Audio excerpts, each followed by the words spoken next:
So, Kyria, thank you for joining us. My name is Eric Maldonado. I work for Say Yes, and I'm also very involved in the Buffalo Fatherhood Initiative. So thank you and congratulations to you for being here. We have nominated you, and you've graciously accepted to be our Father of the Month for March 2022. Wow. So thank you. Thank you. Thank you. I'm extremely honored. That is, fatherhood is one of my biggest accomplishments and one of the things that I'm most proud of. So this is a huge honor. It's like winning a Grammy. Well, one that's long lasting, right? Yeah. So, Kyria, tell us about yourself, your wife, your family, and your children. Yeah, well, I am the Director of Inclusion for Buffalo Niagara Medical Campus, on a few boards, really involved in the community. Used to be a family pastor at Renovation Church. I am married to my wife, Tanika. I've known my wife since we were 12. I'm not going to tell you how long that was ago, but I've known her since I was 12. We've been together for about 15, 16 years now, married for 8. We have a 13-year-old, a 7-year-old, and a 5-year-old. So Zaria, who is, my whole family is, we're really, really silly. We're animated. We're always online, and we should have a reality show by now. But there's Zaria, and then Navy, and then Kyria Jr. So, yeah, that's us. Beautiful, beautiful. I like that you've known her since you were in middle school, I'm going to say, right? Yep. Just before high school. That's pretty cool. That's pretty cool. So tell us, what's your relationship with your children like? My kids are very excited, constantly excited, full of energy, and they're very smart, very outgoing, except for Junie. He's kind of like an introvert, but I'm very, very actively involved with my kids. We play, have dance parties. I'm an entrepreneur as well, so I have a rental company. They come out and do work with me. My kids are with me all the time. I am still working from home. So I get my kids up every morning. I get them dressed. I get them off to school. I'm there when they get back. I'm making snack. I'm cooking. I cook every day. My wife is at work, so I'm doing all the cooking. I'm putting them to bed, giving showers and reading and homework and all of that stuff. So I'm very, very actively involved in my kids' lives. I'm an embarrassment to my 13-year-old now, because on social media I'm making people laugh, and her friends send like direct messages like, your dad is hilarious. And so it's, at the point where my younger two ones, they're still at their point where their dad's a superhero and they adore you. And the one is a teenager now, so she's starting to like, but I still have a great relationship with her as well. So. That's beautiful, man. That's beautiful. I like that you guys, do things together, and always. You make life fun and interesting. That you're so involved. I mean, that speaks volumes for other dads, right? It's a great model. Great model. How do you stay motivated to do all those things? Oh man, I came from a family where my mother and father were very actively involved. My dad was at every track meet, every football game, any of those things. My mom too. They were always there, and we always had the house where everybody wanted to come to. So we were I have young parents, and they were, just a very fun house, and I wanted to bring that to my family. So, that's the thing. And I always wanted to create, since I already knew when I was about 13 that I wanted to have a family. So when I got a family, it was just like, dream come true. It didn't come in the way that I thought I wanted it. Wife got pregnant before she was my wife, and there was a lot of drama around that, and I always wanted to create an environment where I made experiences to connect to my family, and we would just because at the end of the day, all you really have is memories. Right. So material things come and go, but that love and those memories, they last. So that's what I focus on, always trying to create a memory every day. We do something crazy or outlandish. I become the hello monster, where they say hello and I just turn into a monster and attack them. Or we do random dance parties, and I try to do TikToks with them and all of that stuff. That's crazy.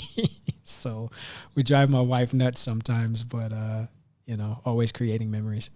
I love that. I love that. The idea of creating memories, and even using social media, platforms like TikTok, that really makes, gives it a different vibe. So all that is fun, right? All that is great. Talk about what were some of the challenges that you might have experienced being a father? Oh, being broke. That's real. That's very real. Started out very, very broke. I mean, I'm not the richest guy now, but I was very broke, struggling, and wanting to be able to do things for you. How do you create memories with no money? How do you create well, you can create the memories, but how do you create the environments that you want?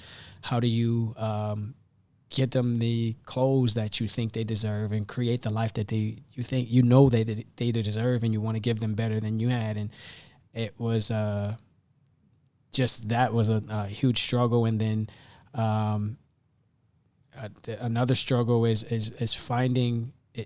being able to I learned that you gotta, like we were talking before we started this podcast, is just understanding my kids have free will, and they're going to do and choose. Even at 5, they'll choose and do whatever they want, and you can guide and you can set parameters and discipline, but they're going to be who they are. They have their, like Michelle Obama said, I'm kind of paraphrasing, but you're raising little adults. And if you understand that, at the end of the day, or at the, towards the end of their life, when they grow up, that you want them to still have a relationship with you, just trying to figure out how to do that and maintain that while co-parenting with, parenting with my wife, who has a different style, just getting all of those things. It's just a constant dance and teetering. People say you find a balance and a rhythm, but that's always changing, because they're always growing and going to a different stage of life. You go from toddler to kid to teenager, and it's going to continue to evolve. So finding that balance and figuring out the balance between choosing your battles and when to step in and really put the hammer down and put your foot down, or when to give them grace, and creating environments for them to experiment and fail safely. All of those things are struggles. They're struggles. I deal with them daily. So yeah, I can go on and on about the struggle of parenthood. The more you go on, the more I'm thinking we need to recruit you to be a facilitator for our fatherhood program. Well, I'm down.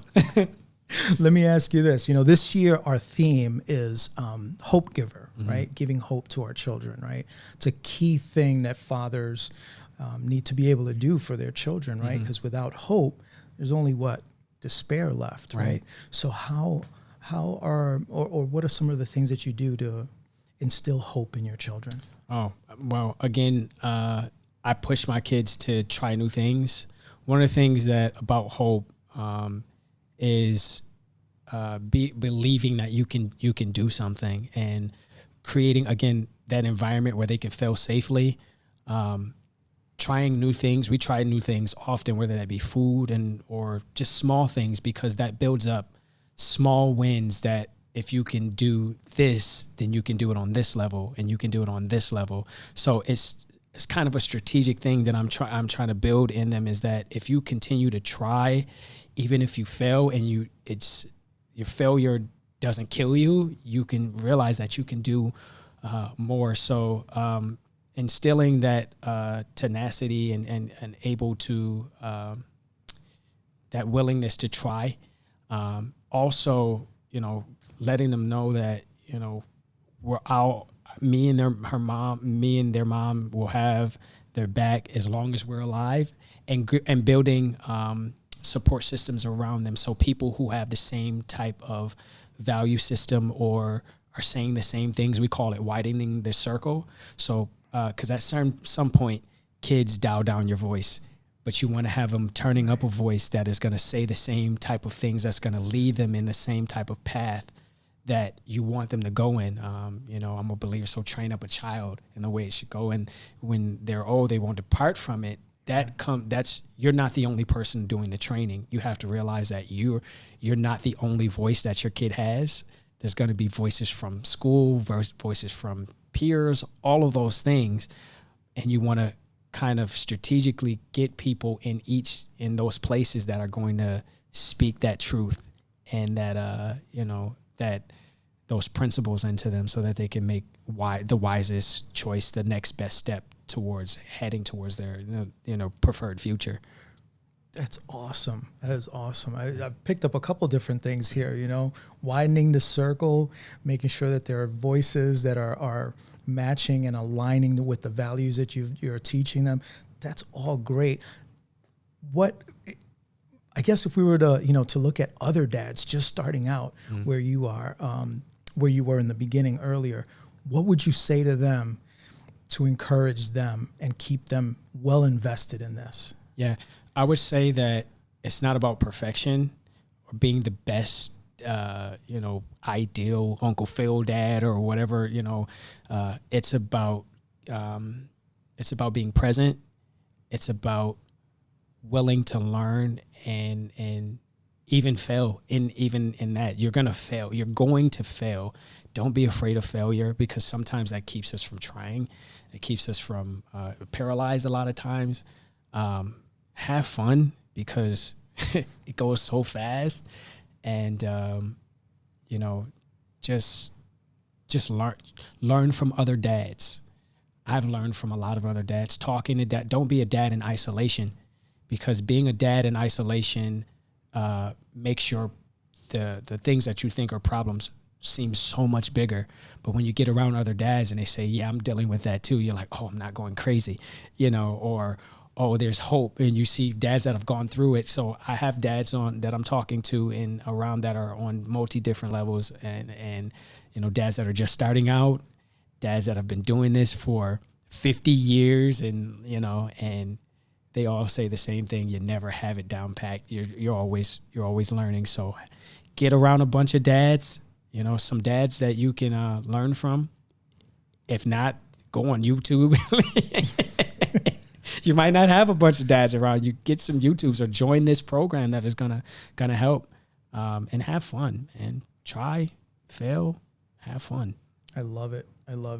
So usually this is the second to last question. We're going to end it here because you just made a great point. Get around other dads, right? Mm-hmm. So we really want this to be a grassroots movement in Western New York. So why do you think it's so important for other community-based organizations to really invest resources in fatherhood? Oh, I mean, if you look at statistics, when fathers are not in the house and where fathers are not involved, it does so much damage to families and communities and society as a whole. So if you want to change, if you want to have economic prowess or economic development, all those things that you're looking for, it starts in the house, it starts in the home, it starts with fathers. Moms do a great job, but there's nothing like a dad. Moms do mom things, but dads do dad things. And dads bring something to the table that, if removed, it messes up a kid's identity. So, and foundation, all of those things. So if we're going to create better societies, better human beings, we got to have fathers involved. So, I mean, I don't know what more to say than that. If you're going to do meaningful work, it's going to start in the home, and it's got to start with empowering moms and dads that can build up the next generation. Amen. Yeah. There's no other better way to put it than that. So thanks again for joining us, Kyria, and we look forward to you participating with the fathers more. Absolutely. Thank you. Thank you.